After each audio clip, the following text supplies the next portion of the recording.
বারের জন্য দিল্লিতে গেছেন ঘাটাল লোকসভা থেকে, কথা মতো কাজ করছেন।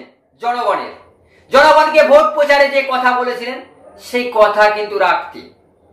আর আমরা যে কথাটা আপনাদের কাছে খবর টেনে ব্রেক করছি, কেশপুর ব্লকে বিভিন্ন জায়গায় কিন্তু দীপক অধিকারী প্রচারে গিয়েছিলেন। কেশপুরের 5 নম্বর অঞ্চলে সেইভাবে প্রচারে গিয়েছিল না। দীপক অধিকারী প্রচারের শেষ মুহূর্তে কিন্তু 5 নম্বর অঞ্চলে গিয়েছিলেন। 5 নম্বরের অঞ্চল সভাপতির সামনে কিন্তু তিনি বলেছিলেন যে 5 নম্বর অঞ্চলে আমি জয়লাভ করার পরে, ঘাটাল লোকসভা থেকে জয়লাভ করার পরে সর্বপ্রথম আমি 5 নম্বরকে আসবো। আর তিনি কিন্তু কথা মতো কাজ করে দেখালেন, কথা রাখলেন।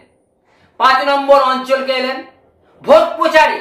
তিনি বলেছিলেন যত ভোট পাবো আমি বৃক্ষরোপণ অর্থাৎ গাছ লাগাবো 7টা বিধানসভা জুড়ে।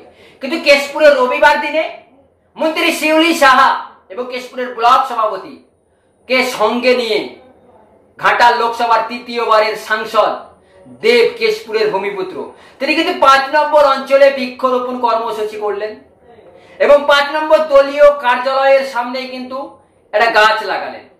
কর্মীদের উচ্ছে পড়া ভিড় ছিল, আর সেই ভিড়েতে সবুজ আবিরে কর্মীরা কিন্তু দীপক অধিকারীকে রাঙিয়ে দিলেন।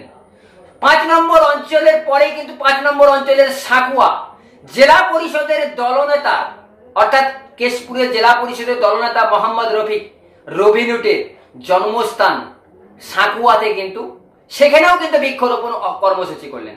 এরপরে সরাসরি 3 নম্বর অঞ্চলে চলে গেলেন, সেখানে একটু রেস্ট নিলেন।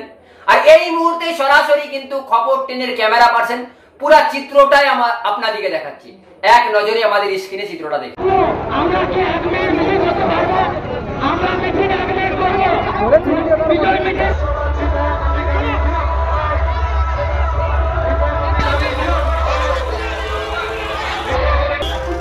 এবার আজকে 4টি ব্লকে বৃক্ষরোপণের কাজ সমাপ্ত হলো।